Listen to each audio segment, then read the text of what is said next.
Hey guys, welcome to the NFL Week 6 Investor Bet betting preview. I'm going to run through all the games remaining for Week 6 of the NFL season. Last weekend, during Week 5, we went 9-2 on our plays. And then so far this week, obviously, we've already had the 49ers Seahawks game, and we hit our bet on that. So 10-2 over the last 12 bets on the NFL, and aiming to keep it running this week. I have 11 official bets posted there, all posted in the NFL Bet Finders, which you can access through the link in the description. That's where you also can get access to all the tools that we use to analyze the games, which you'll see glimpses of throughout this video. But I want to break down the games.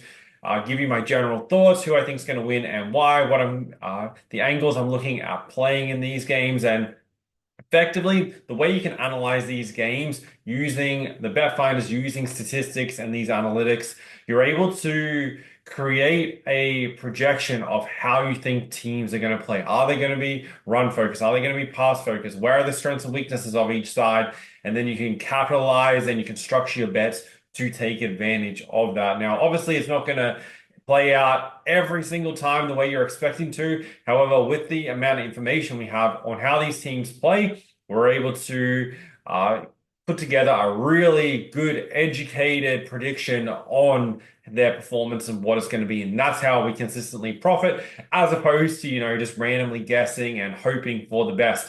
If you do that on the NFL, then you probably won't lose every single week, but it'll be very, very close to the end of every single week that you're going to lose. And if you look back over the whole season, then you'll notice that your the amount of money that you have will just continue to decline if you keep on betting that way. So that's why I've, for this season, started putting out these videos. I did a lot for the Australian sports on the AFL and NRL, and a lot of people saw success by changing their approach to how they're betting.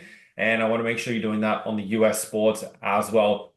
So in this video, we'll go through the NFL, we'll touch on the MLB. There's a big game coming up tomorrow between the Mets and Dodgers, and then I'll quickly talk you guys through the NHL. But if you want all my plays, go to the Bet Finds link through the description. So the first game is being played in London. That's Jacksonville at Chicago. It's being played at a neutral venue, obviously over in London. Jacksonville, very experienced with traveling over there. For this game, Jacksonville opened up a 1 point favorite. The line has stayed there. Totals moved from 46.5 down to 44.5. The Chicago Bears are 3-2 on the season. And Jacksonville broke their 0-4 start to the season with a win last week against Indianapolis. They didn't make it easy for themselves. They ended up winning 37-34. So conceding a lot of points to Joe Flacco-led Indianapolis Colts side. They were at home on that occasion.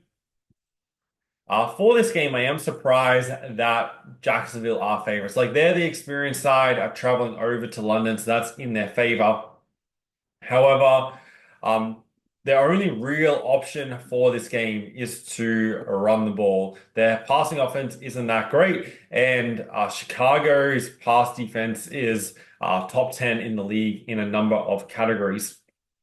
So you can expect Jacksonville to be running the ball quite a lot. On the flip side, for Chicago, they should have plenty of success throwing the ball. They don't have the greatest numbers both on passing and rushing. However, Jacksonville's defense, especially against the pass, you can see here a lot of their metrics are in the bottom 5, bottom 10 in the league. So expect Chicago to be throwing the ball quite a lot, and I think they should have some okay success running the ball. Their numbers aren't great on the season. DeAndre Swift has got his game going over the last couple of weeks with the new side. I think if Chicago take the lead here, especially, then he'll see plenty of usage. But I think the value for the opening game is with the Bears as the underdog. Next game we have Arizona taking on Green Bay. Currently, the Packers are 5.5 point favorites for this game. The line opened -4.5, moved up 1 point, and the total has stayed at 47.5. The Cardinals got a close win against divisional rivals on the road last week in San Francisco. They've franked the form to come out and win since. They only ended up winning that game by 1 point. There were obviously issues with San Francisco missing their kicker. during that game, and probably, would have been the difference, especially in a 1-point game. The Packers are now 3-2 so far this season with close losses against Philadelphia and Minnesota. So they've looked really, really good so far. Looking at this matchup, Arizona's defense is just really, really bad. Both pass defense and rush defense. Expect Green Bay to have plenty of success with on their offense here. Just keep on moving the ball down the field. If you look, there was a key metric that I wanted to identify. So from a defensive point, opponent drive score percentage ranked 25th in the league. They give up the most red zone opportunities, and then ranked 30th in the league in opponent third down conversion percentage. This means that Green Bay should just continue getting the ball down the field into that red zone, and it's just going to be a matter of them converting it. I suspect they're going to have plenty of success both through the air and on the ground here against this Arizona side, who haven't been terrible this season. Been involved in quite a few high-scoring games throughout. They had a big win against the Rams and a close win against San Francisco. But big loss against Washington on the road for the second week in a row. Sets up well here for Green Bay back at home after a win against the Rams last week. So I think Green Bay get it done. They are, close to a touchdown favorite. Have made a point of talking about previously for these games that be cautious laying too many points in the NFL. And try and find ways to get that number down with different strategies with your bets, but we can talk about that in other videos. Next game that we'll take a look at is the Tampa Bay. Come back up here. We've got one more across. Tampa Bay at New Orleans. For this matchup, I'll bring up the odds here. Tampa Bay is currently a -3.5-point favorite. They have been away from home all week. They went to New Orleans early in the week with the hurricane going through Florida. The line hasn't moved, so it hasn't affected the markets pretty much at all. Tampa have stayed a 3.5-point favorite since opening. Totals moved up from 41.5 to 42.5. Probably the main thing for this game, Derek Carr out for the Saints, is a big loss for them, playing backup quarterback in this game. So if Tampa can get their passing game going against the New Orleans Saints pass defense, which looking at this, I can't really see any reason that they can't. The quarterback rating and touchdowns, the Saints defense is very, very good at limiting, but these key metrics are the ones you want to pay close attention to. Yards gained per pass attempt and yards gained per completion are both ranked in the bottom half of the league. So I think Tampa should be able to get that passing game going. When you get the passing game going, their rushing game isn't, that great, but should be okay. And it will be key for them because the Saints are pretty good against the run, and I think that's going to be the key for this game. Even though Tampa's defense isn't great, should be good enough to stop Saints. Especially without Derek Carr in the side. Tampa come into this game 3-2. The Saints won their opening 2 games, have lost their past 3, all against good opposition, Philly, Atlanta, and Kansas City.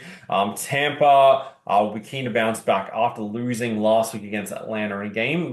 They really shouldn't have lost that game. They've got extended rest coming in as well. So it sets up really well for them, even though it's a kind of an awkward situation with them traveling into this game. So like Tampa to get the job done and focus on their passing and receiving metrics there for the Buccaneers. Houston at the New England Patriots. Houston almost a touchdown favorite here, -6.5. The line opened at -7, has moved down slightly to -6.5. So with that number hovering around a touchdown, I'm always a little bit wary because they kind of hang it there, wanting everyone to take it because it's a key number under that touchdown mark.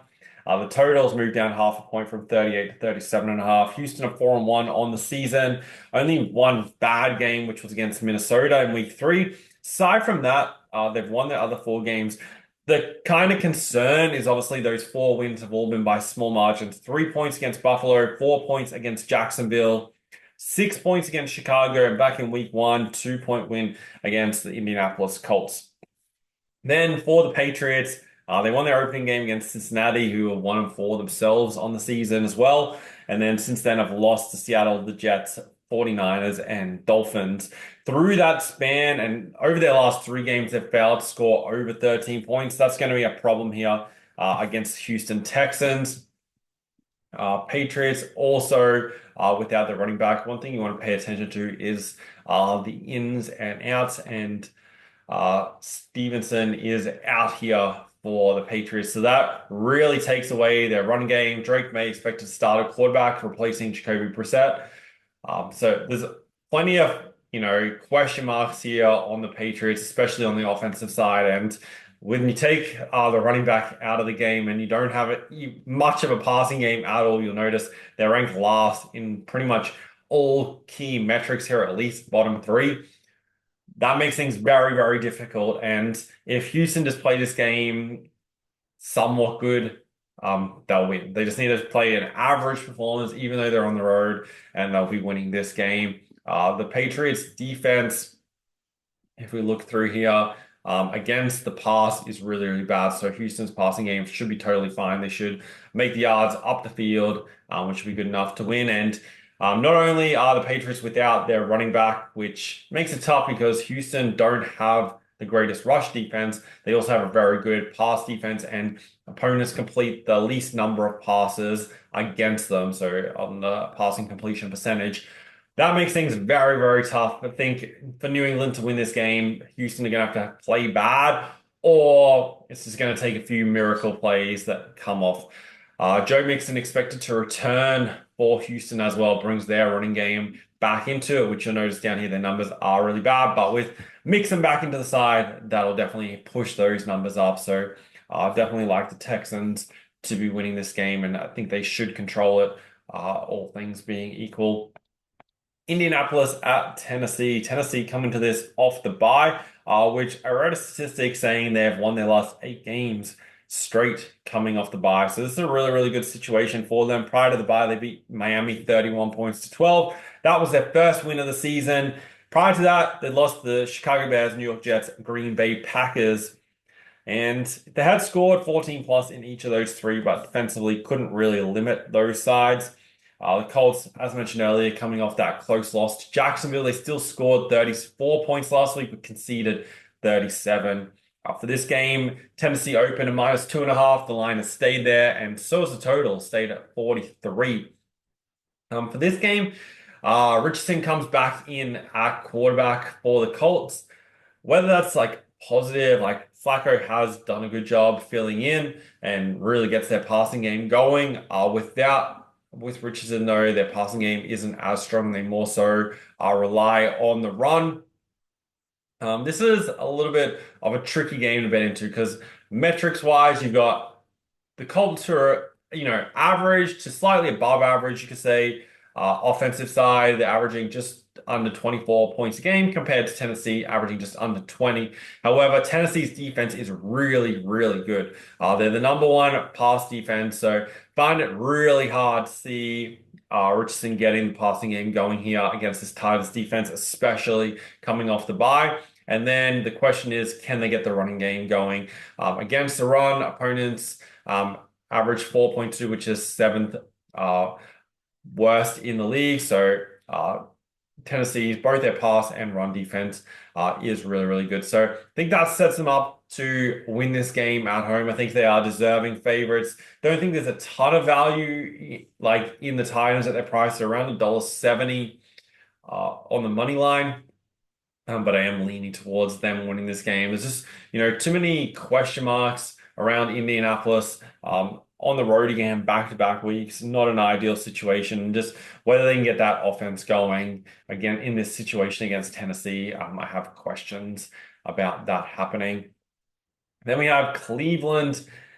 Cleveland at Philadelphia. Philadelphia are currently 8.5-point favorites for this game. The line opened -3, is pushed right out to -8.5. One thing when you see a big line movement like that, you want to see if there's any major outs for either side. So we'll just quickly look at Cleveland because obviously the line has moved much against them, and they're on defense is where a lot of the issues are. So that sets it up really well here for you can see that the Browns have a lot of injuries on defense. They were one of the best defensive sides in previous seasons. However, if we look through so far this year, they're fairly good at stopping the pass, but cannot stop the run. And against Philadelphia, that's really, really bad news.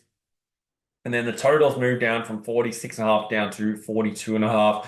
I think Philadelphia will be winning this here. They're big favorites, about $1.20.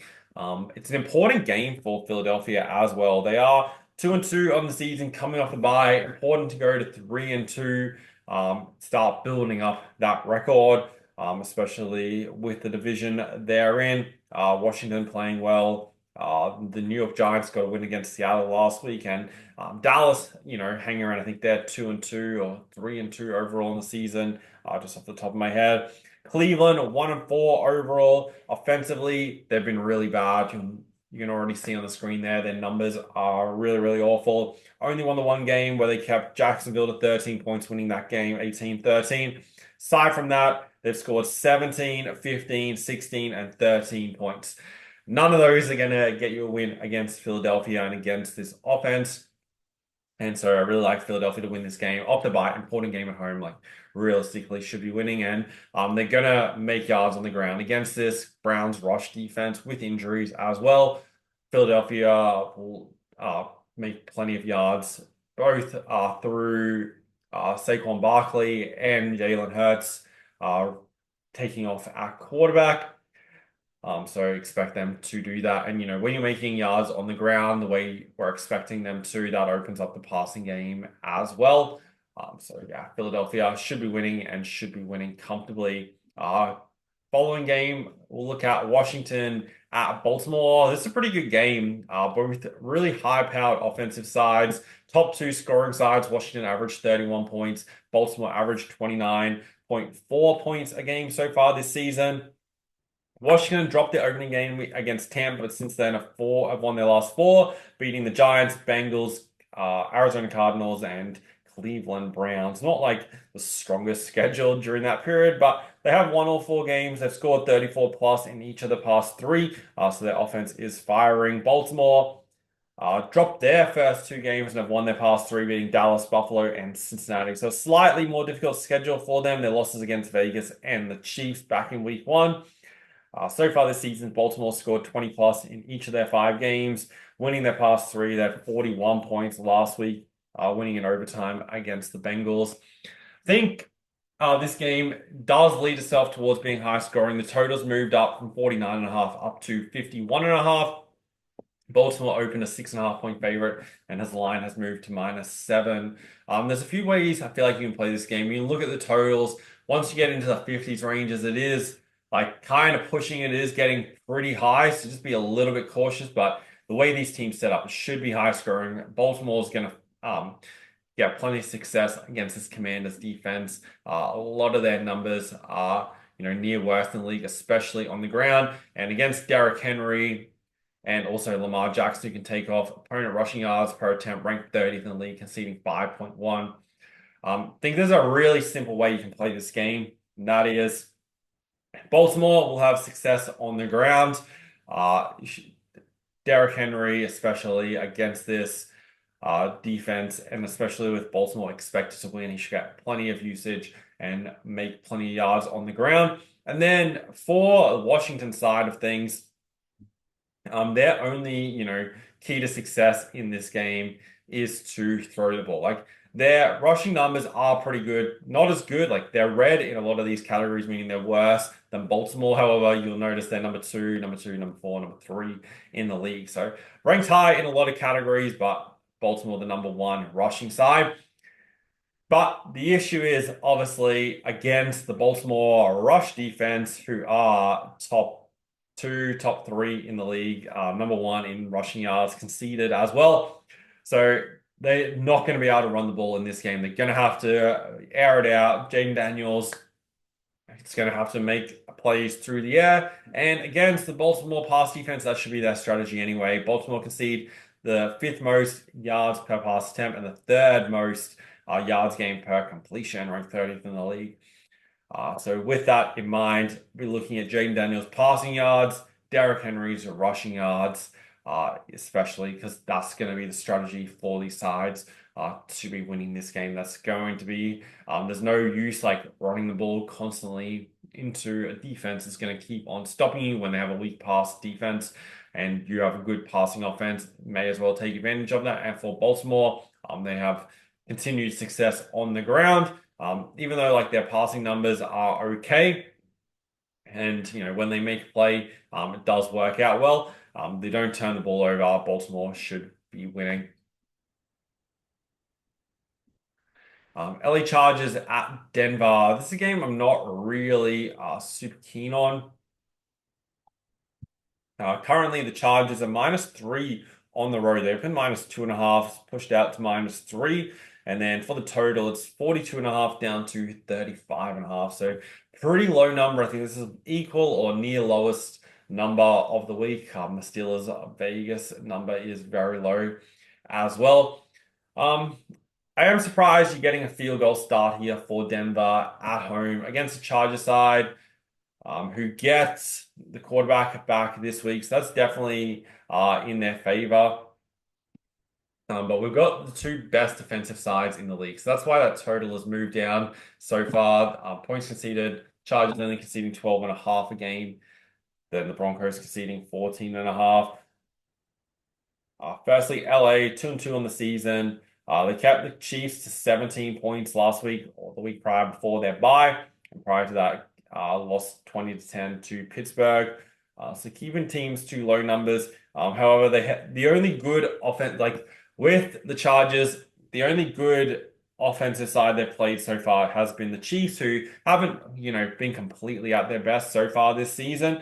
Aside from that, Pittsburgh, Carolina, and Las Vegas are all really poor attacking sides. If we look at the rankings here, so you've got Carolina ranked 27th. Then who are the other two sides I said? Pittsburgh and Las Vegas. So Las Vegas 22nd and Pittsburgh ranked 20th. So all three of those 20 or below. Chiefs currently ranked 12th in offensive numbers. So feel like the Chargers defensive numbers are slightly skewed after playing poor sides. And Denver on the greatest offensive side, but keep in mind they did put up 34 points last week against Las Vegas. Prior to that, 10 against the Jets, 26 against Tampa Bay. So they haven't been, awful offensively either. So with all that in mind, I think Denver's numbers offensively have shown that they can do something. Bo Nix with more experience had a good game last week, still a little bit inconsistent. But Herbert returning from an injury for the Chargers. Just don't think they should be favorite for this game. Obviously, it's a tricky one to bet into. You want to see a little bit more consistency from both sides, but like Denver's won their past 3 games, and if they can just get that bit of offense rolling against the Chargers, I think they can win this game. So definitely don't mind them at +3. Pittsburgh at Las Vegas. Pittsburgh -3 for this game on the road. They opened -1s, pushed out to -3. Totals 43.5 down to 36.5 as it currently stands. Pittsburgh started the season 3-0, dropped their past 2 games though, both by 3 points. They lost to the Colts by 3 in week 4 and by Dallas last week by 3. Dallas got a late touchdown to win that game, so it was very, very close. And then Las Vegas going lose one, win one, lose one, win one so far this season. With wins against Baltimore and Cleveland and losses against the Chargers, Panthers, and Broncos. I like Pittsburgh to be winning this game. Las Vegas have a lot of injuries on offense, which will make it very, very tough to bring up the numbers here for the Raiders. Zamir White, questionable. So this is one of the key things to look at, but Devontae Adams not playing and Jacoby Myers is doubtful to be playing. Come back over here. So without Zamir White playing, this Las Vegas Raiders running game shouldn't be able to do much. Their numbers are already bad as it is, but against the Pittsburgh rush defense, which hasn't been as good as it was in the first few weeks when they were winning games, still very, very good. And I don't think the Raiders will be able to get that running game going. So can they get their passing game going? with quarterback playing his first game. I'm pretty sure is taking over with Aiden O'Connell. He might have had a couple. Um, so he started last week against Denver for 94 yards, but I don't think he started that game. So with this situation, I find it very, very hard for see Las Vegas getting their offense rolling against the Steelers side. And Pittsburgh, they just need to find enough points to win. They've scored 18, 13, 20, 24, and 17. This is one of the easier defensive sides they have played during that time. Like the Colts probably are the worst defensive side, but they have played the Chargers and Denver during that period, which we just spoke about, who are currently two of the best defensive sides in the league and are the top two rated defensive sides compared to going against the 29th rated defensive side for this game. So definitely leaning towards Pittsburgh to be winning. And I hope you guys can see, like, as I'm going through this game, like using these metrics, you can really get an indication on how these teams perform. Like living in Australia, like very difficult to have a full outline on how these teams play, especially with a lot of the games being played very early in the mornings here. You can obviously get up and watch them, but if you're working full time, those kind of things, it's very hard to stay fully up to date with everything else going on. So that's why these tools and these bet finders using these statistics is really, really valuable for you guys. Atlanta at Carolina. Interesting game here. Atlanta are putting together a pretty good season. They're 6.5 point favorites for this game. And they're 3-2 so far. They keep, squeaking out wins in close fashion. They got over Tampa last week, beat New Orleans by 2 points the week prior. They got over Philly back in week 2 by 1 point, coming from behind to win there. This is like they have a winning record, like they're 3-2 as it currently is. But they get a good opportunity to go 4-2 here against Carolina Panthers side with 1-5, 1-4, sorry, on the season overall. Just the one good game that they've played so far. Suspect Atlanta will be winning this game. The line has moved up. I don't think there's a great deal of value anymore in the line. -3 out to -6.5. The total's moved up 42.5 to 46.5. For this game, I mentioned like Atlanta winning by 6, 3, and 1 points so far this season. Be cautious laying close to a touchdown for them. Feel like Atlanta's offense is really starting to get going. Kirk Cousins, building as the weeks and weeks go on. If we looked at through his metrics, let's bring that up here. So this is where we can look at the team's numbers. He had 155 yards in week 1, 241, 230, 238, and then 509 last week to get the win over Tampa, scoring 36 points in that game. He had 4 passing touchdowns. You can see his key targets, London and Mooney, and then Pitts had his best game of the season with 88. Was also his best game of all of last year. Both of these two receivers had near best games over the past 2 years. Only week 14, London had 172, which was better. So this is really good signs for Atlanta. This is a game that I really think that there'll be key focus on not dropping this game. So I think they will get over the line. They should get their passing game going once again here against the Carolina pass defense, which is pretty poor, 27th and 22nd in yards gains per attempt and completion. The rush defense for Carolina. This one thing you just got to be slightly cautious of. You'll notice they're ranked 27th in opponent rushing yards, but they also can see the third most rushing attempts by opponents. So that definitely skews that number. So that's why you always want to double check it with the yards per attempt, because this will give you a better indication. And ranked 16th in expected points contributed by the rush defense. So their run defense isn't that bad. So I think for Atlanta, the key focus is going to be on passing the ball. I also would be looking for Carolina if you think they can hang around in this game, keep it somewhat close, especially like in the first half. Like it's not like Atlanta have been putting teams away and being up 3 touchdowns at halftime or anything like that. I'd be looking at Hubbard's rushing yards because Atlanta's run defense is really, really bad. Ranked 28th in the league overall and ranked 12th in yards per attempt. So slightly worse than Carolina, but especially considering they're still conceding 29 29th ranked opponent rushing yards. And I think that's going to be the key here for Carolina. They're going to have to run the ball.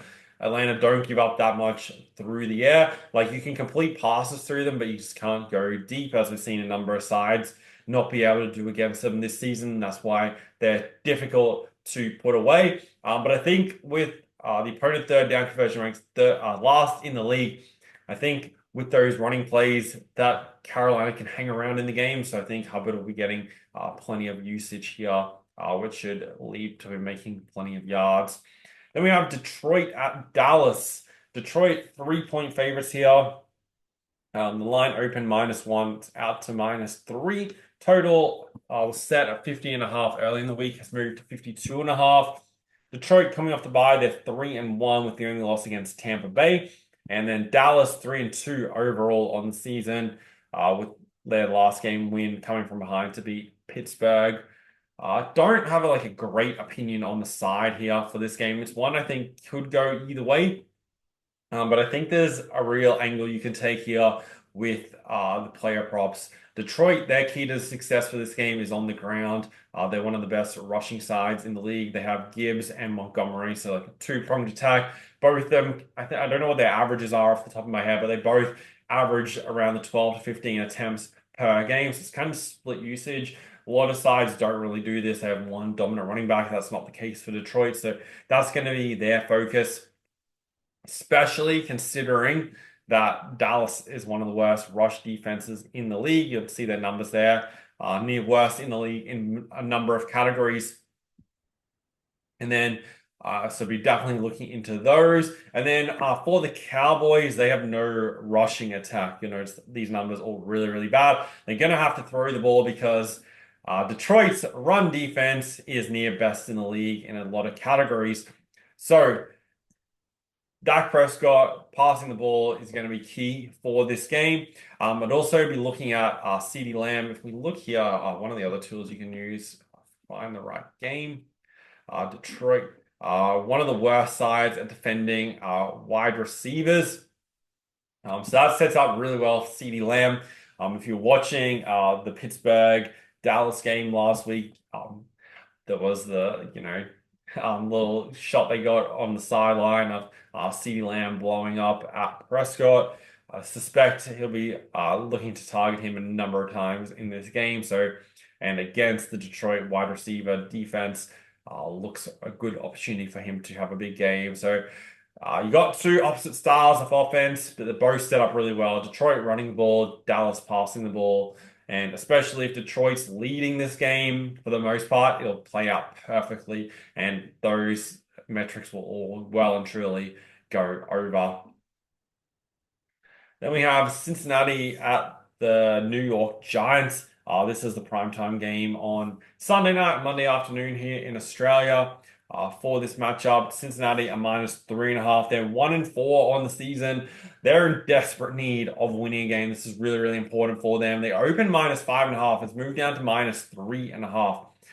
Even though, looking here, a lot of the money has been for Cincinnati. So that's a little bit weird. New York have key injuries as well. So it makes it really, really interesting and makes me a little bit wary of, why that is happening. Singletary out running back for New York, so that really takes away their running game. And Malik Nabers was out last week, out again this week, is their number one wide receiver. For this game, if New York were at full strength on offense, I think they'd be able to they'd have a genuine chance. But just with those injuries, I really find it hard to see them winning. Cincinnati's defense is awful and it's needs a lot of improvement. They can't stop the pass, they can't stop the run. But without key players, they are a chance of doing that, and especially in a game that they need to win. If they drop this in a 1-5, that's pretty much season over for them. So I think that's going to be a key focus on them winning this game. It's a very, very important matchup for them. They rely heavily on throwing the ball, does Cincinnati, and against this Giants pass defense, which is pretty poor, especially in pass completion. I think Cincinnati number two, sorry, in pass completion percentage, and the Giants current pass completion percentage ranked 29th in the league. So Cincinnati should have no issues throwing the ball here, and that will give them opportunities to put up enough points to make it tough for the Giants to keep up with them. Cincinnati have scored 33 plus in each of their past three games, and they've only won one of those, which was against Carolina. So that's like the major concern. Feel like people could look at Cincinnati's record and see 1-4, see that the only side they've beaten was Carolina, and raises some major red flags. But I think they can get the win here against the Giants. Wouldn't surprise me if the Giants hang around somewhat just because the Bengals defense is so bad. But I just don't think they have the personnel right now to be winning this game. So I'm like Cincinnati to get it done and make plenty of yards through the air. That's going to be the key to them winning this game. And then the final game, we have Buffalo at the New York Jets. The New York are traveling back from playing in London last week against Minnesota, where they had another really, really bad game. Kind of came back a little bit late, as teams tend to do against Minnesota, but ended up losing by 6 points. That made it back-to-back losses for them, losing the week prior against Denver.